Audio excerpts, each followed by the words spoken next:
Bien-aimés, comme je vous avais dit le mardi passé, sur ce sujet important concernant l'esprit et la chair.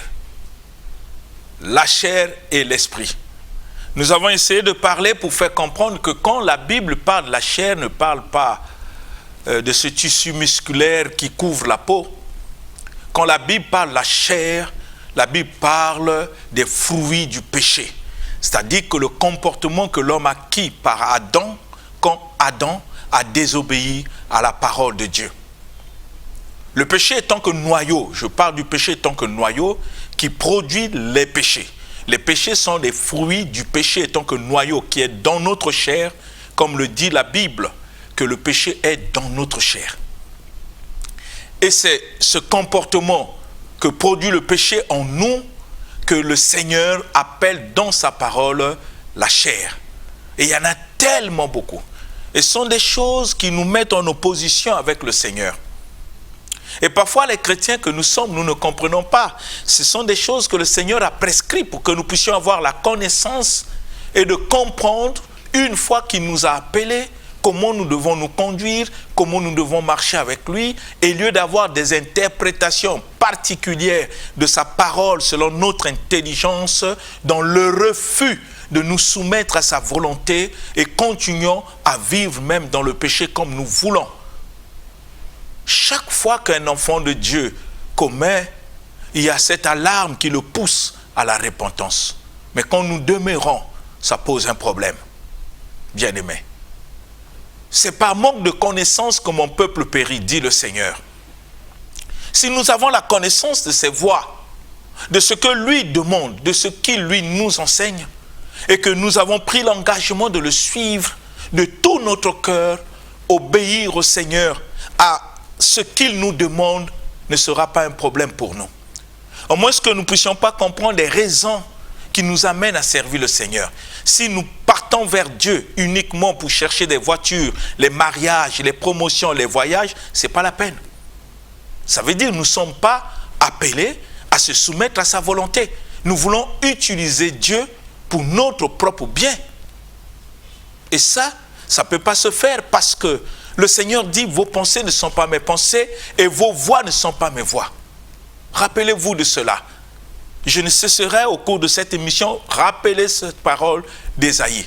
C'est pour nous comme une base. Si les voix de Dieu ne sont pas mes voix, si les pensées de Dieu ne sont pas mes pensées, ça veut dire qu'il est impossible que je puisse le servir selon mes voix, que je puisse le servir selon mes pensées. Cela montre ipso facto, il faut que j'ai la connaissance de ses voix et la connaissance de ses pensées. Comment je peux avoir la connaissance des voix? Où trouver la connaissance des voix de Dieu, des pensées? C'est dans sa parole. Ça montre que Dieu est amour. Il a inspiré la parole pour que nous puissions avoir la connaissance de ses voix et la connaissance de ses pensées.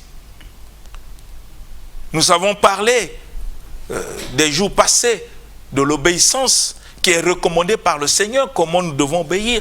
Mais nous sommes en train de montrer aujourd'hui la chair et le sang. La chair plutôt et l'esprit.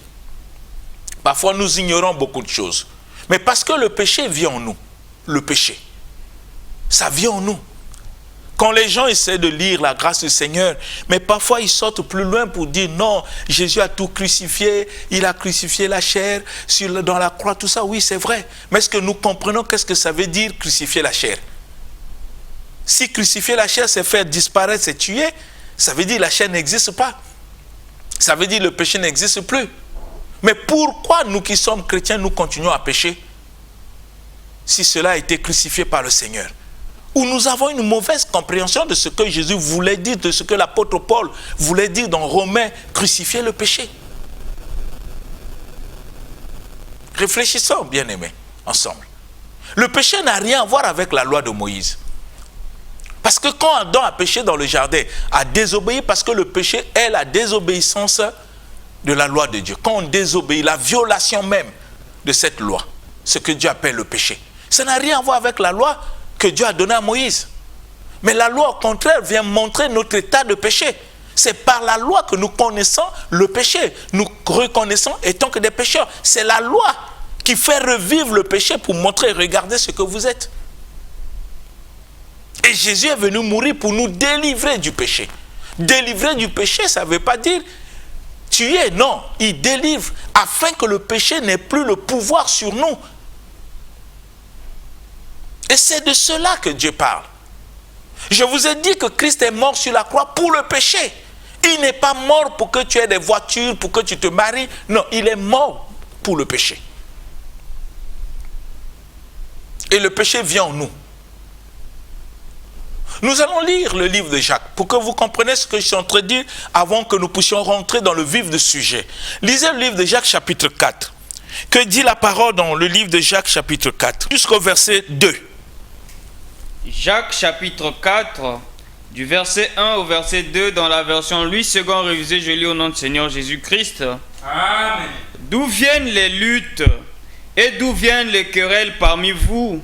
N'est-ce pas de vos passions qui combattent dans vos membres? Vous convoitez et vous ne possédez pas. Vous êtes meurtriers et envieux. Et vous ne pouvez pas obtenir. Vous avez des querelles et des luttes. Et vous ne possédez pas. Parce que vous demandez pas. Amen. Amen. Le Seigneur nous montre quelque chose d'extraordinaire. D'où viennent les luttes? Et d'où viennent les querelles parmi vous? D'où viennent les luttes, les querelles parmi vous? La Bible dit, n'est-ce pas de vos passions qui combattent dans vos membres? Voilà un problème. Les querelles, les luttes ne viennent pas de l'extérieur. Ça vient de nous. Je dis souvent, parfois on accuse Satan à tort pour dire Satan, oui, puisque nous savons que le péché étant que noyau au singulier qui vit chez nous est l'œuvre du Satan. Ça ne vient pas de l'extérieur, ça vient de l'intérieur. Les querelles, la haine, tout ça, c'est de nos passions. Quand nous désirons avoir quelque chose, nous ne l'avons pas, ça crée des querelles, ça produit la haine, l'amertume dans notre cœur. C'est ainsi que vous voyez les milieux où les hommes sont, il y a toujours ces manifestations de ces comportements. Comment pouvez-vous expliquer que nous travaillons dans une même entreprise, nous sommes des amis, et entre nous il y a de la haine, il y a même des trahisons, il y a même l'empoisonnement? D'où viennent ces choses? Mais parce que ça se trouve en nous. Souvent, je l'explique par un exemple. Quand vous avez une bouteille en bas, pleine d'eau, en bas il y a des saletés, et que vous laissez la bouteille tranquille, les dépôts, nous regardons par la bouteille, nous voyons les dépôts. En haut, nous constatons que l'eau quand même est claire, en bas, mais il y a tout un dépôt. Et qu'un autre vient, il bouge la bouteille, les dépôts montent, et l'eau devient trouble par ces dépôts. Ce n'est pas celui qui a bougé la bouteille qui a mis les dépôts. Mais parce que les dépôts se trouvaient dans la bouteille, une fois qu'on a bougé, ça s'est manifesté. C'est pareil. Quand quelqu'un vient te provoquer et que tu te nerves, ce n'est pas la personne qui t'a provoqué, qui t'a donné la colère. Non, mais parce que la colère se trouve en toi, quand on t'a provoqué, la colère s'est manifestée. Et la colère est l'œuvre même du péché. Puisque la colère de l'homme n'accomplit pas la volonté de Dieu, dit le Seigneur. Donc nous voyons que nous avons ces choses en nous. Nous ne devons pas ignorer.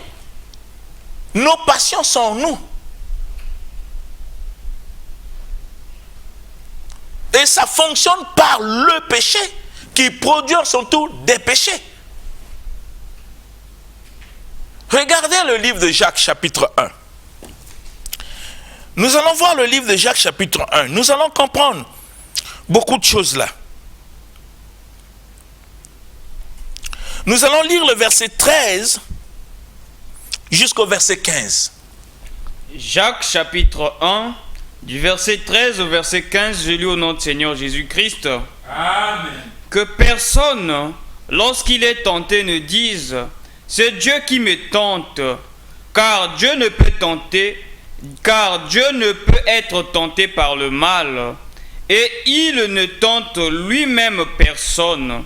Mais chacun de vous est tenté quand il est attiré et amorcé par ses propres convoitises. Puis, la convoitise, lorsqu'elle a conçu, enfante le péché, et le péché étant consumé, produit la mort. Amen. Amen. Voyez dans le livre de Jacques ce que le Seigneur nous dit, dans le livre de Jacques. Il nous montre des choses qui sont en nous. Et parfois nous-mêmes, nous les nions.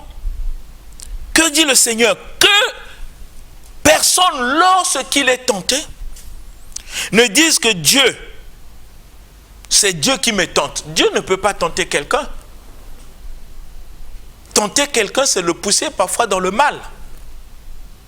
Dieu ne tente pas quelqu'un. Car Dieu ne peut être tenté par le mal et il ne tente lui-même personne. Dieu ne tente personne.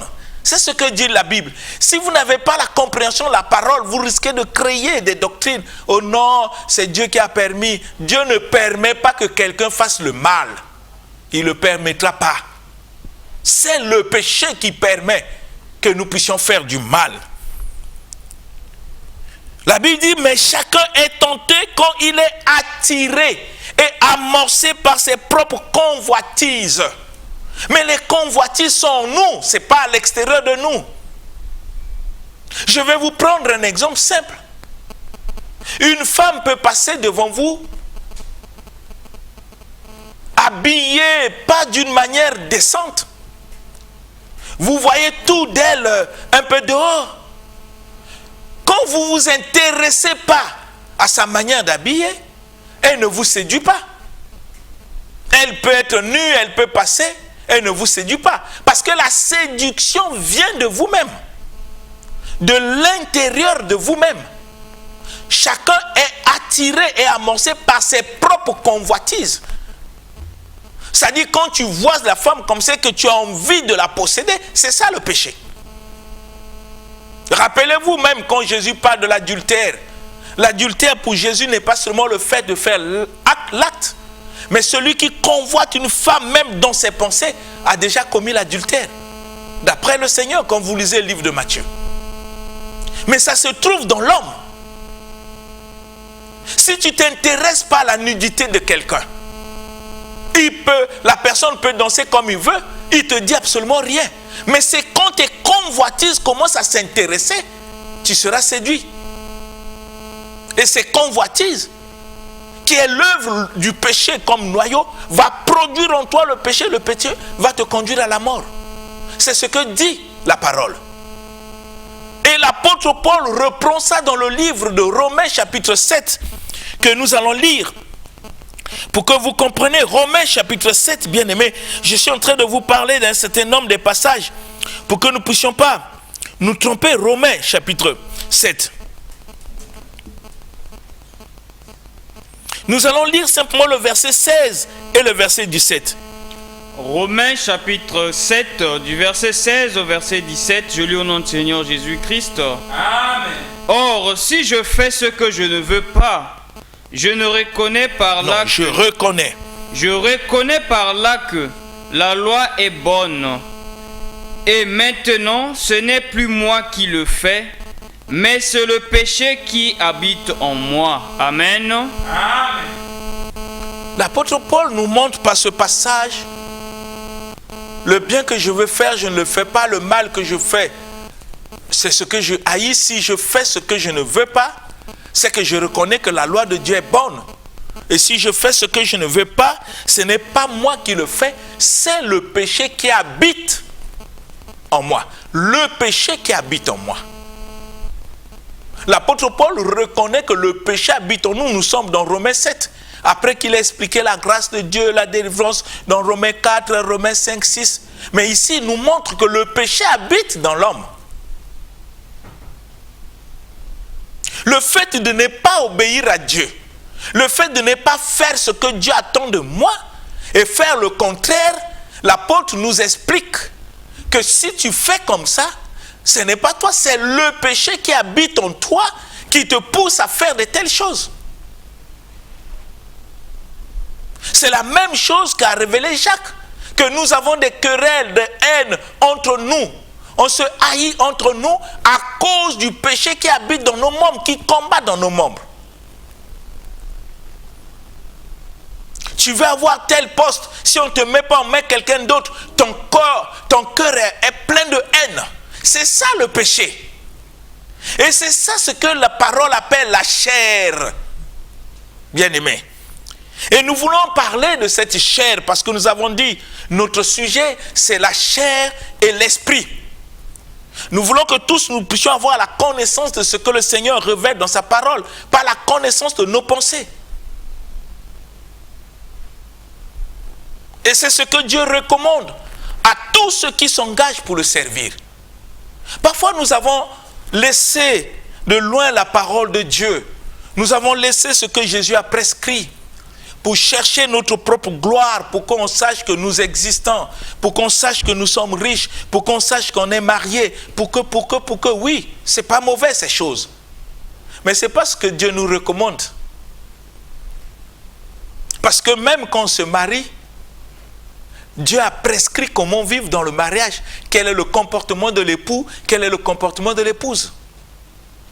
C'est ce que nous n'arrivons pas parfois à appliquer dans nos foyers et nous avons beaucoup de problèmes, nous avons des divorces, nous avons tous. Et parfois on divorce même en mentant au nom de Dieu.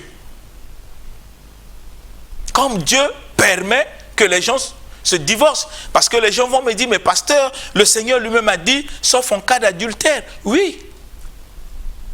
Sauf en cas d'adultère. Mais nous sommes dans quelle dispensation? La dispensation de la loi. Dès que le Seigneur meurt sur la croix, nous rentrons dans la dispensation de la grâce où le divorce n'est plus permis. C'est ce que les gens ignorent. Jésus disait même que on avait demandé à Moïse de donner l'aide du divorce. Il dit c'est à cause de votre incrédulité. Il y a des causes qui amènent parfois à faire des choses. Mais quand nous rentrons dans la dispensation de la grâce, le divorce n'est plus permis.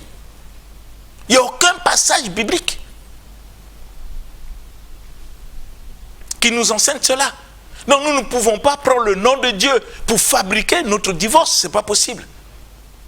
Nous devons faire exactement ce que le Seigneur nous a prescrit. Ce que nous lisons dans la grâce, dans le Nouveau Testament, c'est ce que Dieu a prescrit. C'est ainsi que nous voulons parler de la chair et de l'esprit. Lisons le livre de Galates, chapitre 5. Maintenant, nous rentrons dans notre sujet pour que nous comprenions ensemble ce que le Seigneur nous demande et que nous puissions voir, nous qui avons cru au Seigneur, si c'est comme ça que nous marchons. Nous devons marcher à la lumière de la parole parce que la parole de Dieu, c'est la pensée et les voies de Dieu. Nous lisons d'abord le verset 16. Galates chapitre 5, verset 16, je lis au nom du Seigneur Jésus-Christ. Amen. Je dis donc, marchez selon l'esprit et vous n'accomplirez pas les désirs de la chair. Amen. Amen. Qu'est-ce que Dieu recommande? Qu'est-ce que le Seigneur demande à ceux qui ont pris l'engagement de le suivre, de l'adorer, de prier? Le Seigneur dit, marchez selon l'esprit et vous n'accomplirez pas les désirs de la chair. Ça veut dire que Dieu nous interdit, une fois que nous sommes engagés pour le servir, Dieu nous interdit d'accomplir les désirs de la chair. Je vous ai défini la chair ici, ce n'est pas cette couche qui couvre la peau, non. Ici, la chair, c'est le comportement que produit le péché en nous. Et quand nous nous engageons à Dieu, nous devons comprendre ces choses, bien-aimés. Le Seigneur commence par nous dire, tu t'es engagé, tu veux devenir chrétien, tu veux me servir dans une église, oui. Mais comme tu t'es engagé désormais, tu ne dois plus accomplir les désirs de la chair.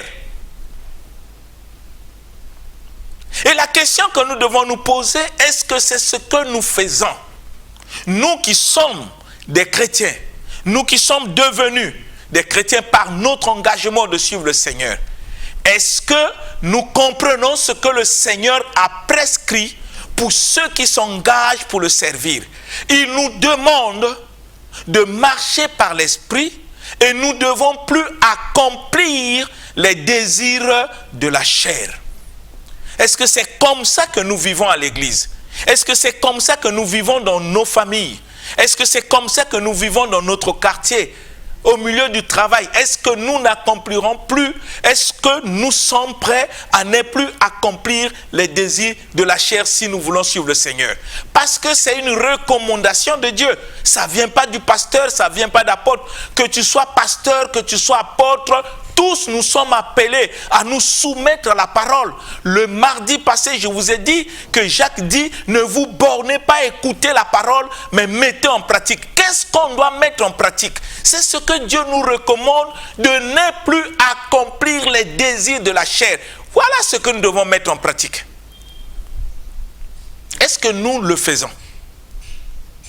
Parce que c'est de ces désirs que viennent des querelles, les luttes, l'empoisonnement, la haine, la médisance, tous, les trahisons. Ça vient de ces désirs.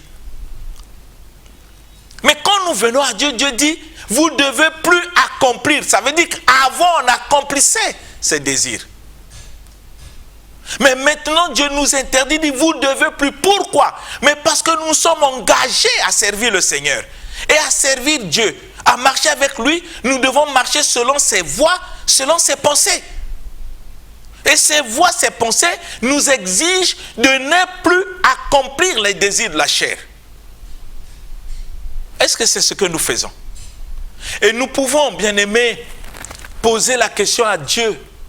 Pourquoi nous ne devons plus accomplir les désirs de la chair? Quelles sont les raisons qui doivent nous empêcher, en tant que chrétiens, d'accomplir les désirs de la chair? Pourquoi Dieu nous le demande? Et vous comprenez que quand Dieu donne sa parole, le donne d'une manière complète. Il n'y a rien à ajouter ni à retrancher. Parce qu'il nous explique même les raisons pour que nous ne puissions pas accomplir les désirs de la chair si nous sommes engagés à le suivre et à le servir. Et regardez la réponse au verset 17. Qu'est-ce que le Seigneur dit? Verset 17. Car la chair a des désirs contraires à ceux de l'esprit, et l'esprit en a de contraires à ceux de la chair. Ils sont opposés entre eux, afin que vous ne fassiez point ce que vous voudriez. Amen. Amen. C'est extraordinaire. Le Seigneur nous demande, nous qui avons pris l'engagement, il ne demande pas aux païens. Il demande à toi, il demande à moi, il demande à nous tous qui avons pris l'engagement de le servir. Il nous interdit d'accomplir les désirs de la chair. Vous ne devez plus. Parce qu'avant on le faisait. Et on demande à Dieu la raison pourquoi il dit la chair a des désirs contraires à ceux de l'esprit. Et l'esprit, on a de contraires à ceux de la chair. Ils sont opposés, diamétralement opposés. Il y a incompatibilité de cohabitation entre les désirs de la chair et de l'esprit.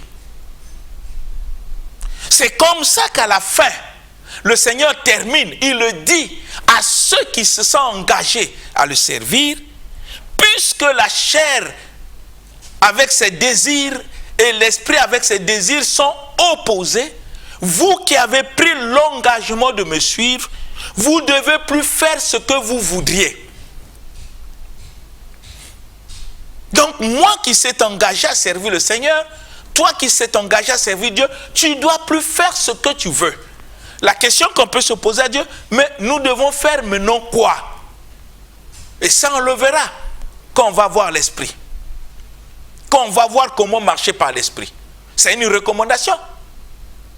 Si nous ne devons plus faire ce que nous voudrions, mais nous devons faire quoi? C'est une interdiction. Parce que la chair a des désirs contraires à ceux de l'esprit. Et l'esprit, on a de contraires. On ne peut pas les mélanger. Ils ne peuvent pas cohabiter ensemble. Ils sont opposés, parallèlement opposés. Maintenant, chacun doit choisir son camp. Si tu es dans le camp de Dieu, ça veut dire que tu es censé de marcher par l'esprit. Mais si tu es dans le camp de la chair, continue à accomplir les désirs de la chair. Mais ne parle pas de Dieu là. Parce que c'est deux camps diamétralement opposés. Peut-être tu me poses la question, mais pasteur, quels sont ces désirs de la chair auxquels Dieu nous défend? Je vous ai dit que Dieu, quand il parle, il est complet. D'abord, il nous interdit que nous ne devons plus accomplir les désirs de la chair, et il nous explique pourquoi, en nous montrant que la chair a des désirs contraires à ceux de l'esprit, et l'esprit en a de contraires. Maintenant, nous voulons poser la question à Dieu. Quelles sont les œuvres que nous pouvons manifester dans notre vie qui montrent que ce sont les œuvres de la chair? Parce que la chair n'a rien à voir avec la loi de Moïse. Parce que souvent les gens confondent la chair avec la loi de Moïse. Le Seigneur explique lui-même pour nous montrer. Si tu veux savoir que tu es charnel, si tu veux savoir que tu continues à accomplir les désirs de la chair, regarde ce qui constitue la chair, le contenu de la chair. Lisons le verset 19, 20 et le verset 21. 19 à 21, pour que nous comprenions quels sont les éléments constitutifs de la chair. La chair est composée de quoi? Le contenu même. C'est quoi exactement? Galates chapitre 5, du verset 19 au verset 21, je lis au nom du Seigneur Jésus-Christ. Amen. Or, les œuvres de la chair sont manifestes. Ce sont l'impudicité, l'impureté, la dissolution, l'idolâtrie, la magie, les inimitiés, les querelles, les jalousies, les animosités, les disputes, les divisions, les sectes, l'envie, l'ivrognerie, les excès de table et les choses semblables. Je vous dis d'avance, comme je l'ai déjà dit, que ceux qui commettent de telles choses n'hériteront point le royaume de Dieu. Amen. Amen.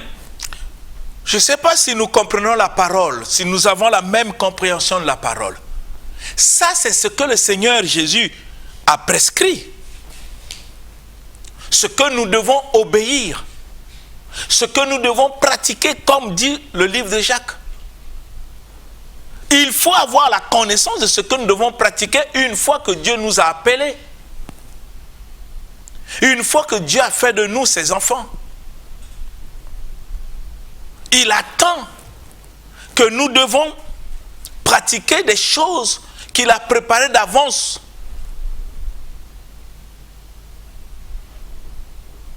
Le Seigneur nous révèle le contenu de la chair pour que nous prenions conscience quand ces choses se manifestent dans ma vie, que je me rende compte que la chair continue à me dominer. Il montre les œuvres de la chair, ce qui constitue la chair, ce qui fait la valeur de la chair, auquel lui nous interdit d'accomplir. Quelles sont les œuvres auxquelles Dieu nous interdit d'accomplir?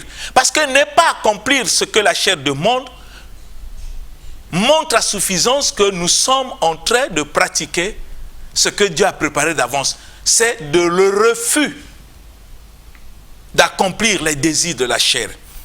Et le Seigneur nous révèle ses désirs, il dit, les œuvres de la chair sont manifestes sans, l'impudicité. L'impudicité est définie dans plusieurs versions de plusieurs manières.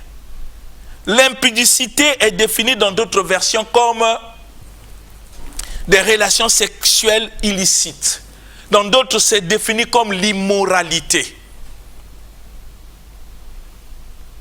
C'est ce que Dieu définit, dit, c'est ça ce qui fait la chair.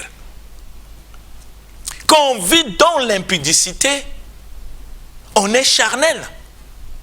On est en train d'accomplir les œuvres de la chair. Nous n'avons pas à discuter, puisque la parole nous dit d'une manière claire Quand tu vis dans l'impudicité, vous avez aussi la fornication là-dedans. L'impudicité, on peut le décortiquer. Vous allez voir, de l'impudicité va sortir beaucoup de choses. Le vagabondage sexuel. Parce que c'est Ségan qui parle de l'impudicité. Dans le livre de Darby, on dit l'immoralité sexuelle. L'immoralité sexuelle, ça fait partie de ce que Dieu nous interdit. Ceux qui se sont engagés, Dieu dit, vous n'accomplirez plus. C'est des choses qu'on faisait avant de connaître Dieu. Mais quand on arrive, Dieu dit, vous ne devez plus accomplir ces désirs-là. Mais si nous continuons à accomplir ces désirs, posons-nous la question, qui sommes-nous? Des chrétiens ou des hommes charnels? Il y a l'impudicité. Il y a l'impureté. Tout ce qui peut souiller notre conscience des comportements. Ça cache beaucoup de choses. N'oubliez pas que le Seigneur Jésus disait, c'est pas ce qui rentre dans l'homme qui suit l'homme, c'est ce qui sort. Et le Seigneur cite aussi tous ces bévues de la chair que nous allons voir. Voyez que quand dans notre cœur nous avons de l'amertume contre les gens, la haine, le Seigneur dit même la haine fait de nous des meurtriers. Ça constitue une impureté du cœur. Heureux ceux qui ont les cœurs purs. Ça fait de la saleté dans notre cœur. Ça fait partie des œuvres de la chair. Pensons-y, bien-aimés. La dissolution, bien-aimés. La dissolution. Dans plusieurs versions, on parle d'autre chose. La dissolution, si nous voulons le lire dans d'autres versions, bien-aimés, vous allez comprendre avec moi, ce sont des choses qui rendent l'homme charnel dans son comportement. Très charnel, bien-aimé. La dissolution. Réfléchissons-en. Tel que Dieu le dit. La dissolution, bien-aimé. Ça nous rend charnel. Ces œuvres, ces activités propres à la nature humaine, l'immoralité sexuelle, l'impureté, la dissolution montre même le vice. Ça se cache là-dedans.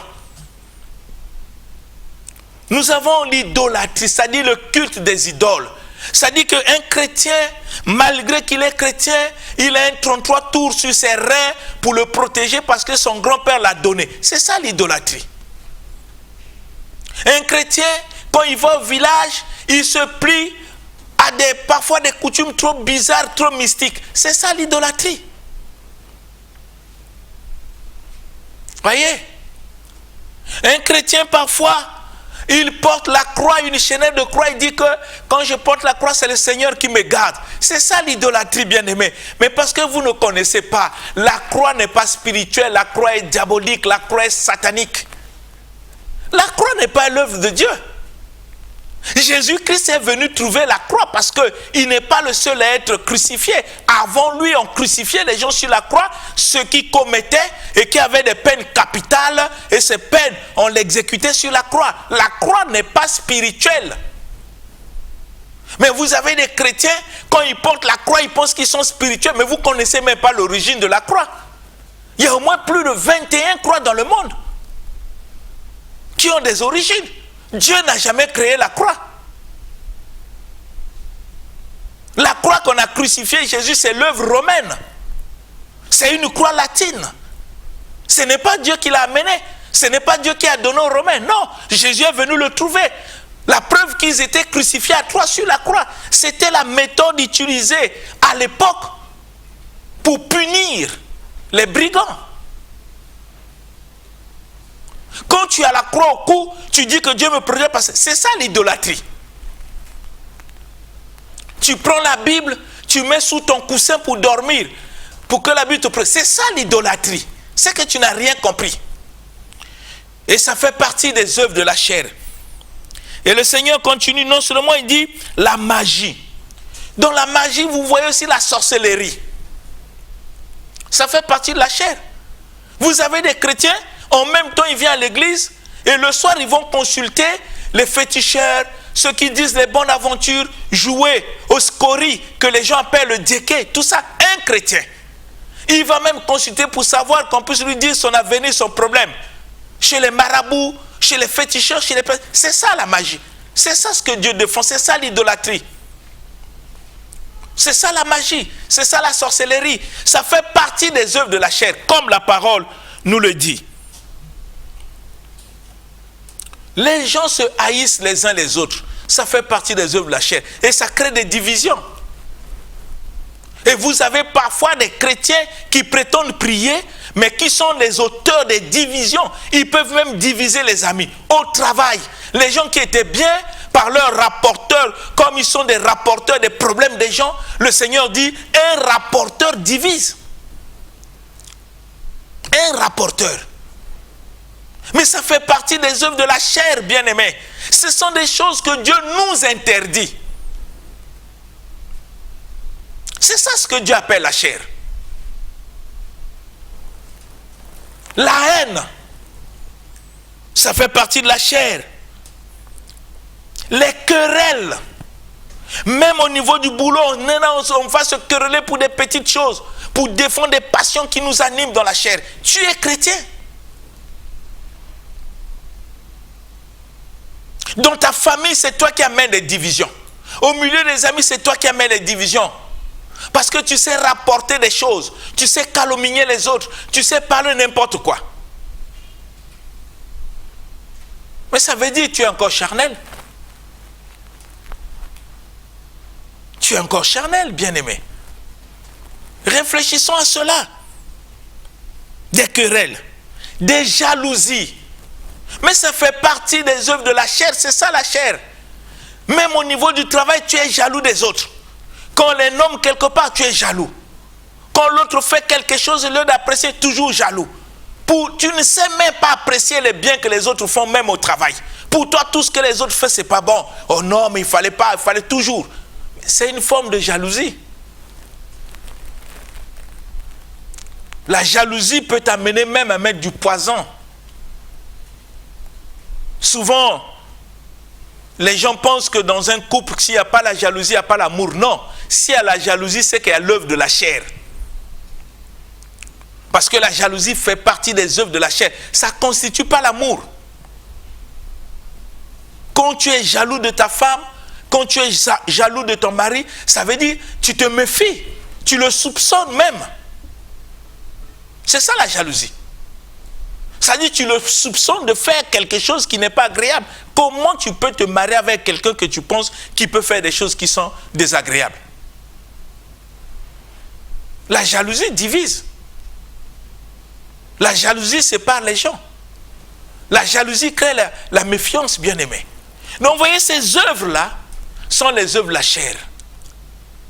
Nous allons revenir le mardi passé pour terminer, pour que vous compreniez ce que Dieu appelle la chair dans la Bible et pourquoi il nous interdit ça. Et nous allons comprendre dans beaucoup de passages comment Dieu nous interdit la chair. Et je veux que tu puisses réfléchir, bien-aimé, dans le peu que nous avons lu, toi tu te trouves dans quel côté? Et je prie le Seigneur qui nous aide pour que nous devenions des chrétiens conformément à la parole et non dans des discours vains et inutiles. Que cela puisse être ainsi. C'est au nom de Jésus-Christ que j'ai ainsi demandé. Amen. Amen. L'émission Parole de vie avec le pasteur Lévi Nikwe, chaque mardi à partir de 17h10 sur DRTV International.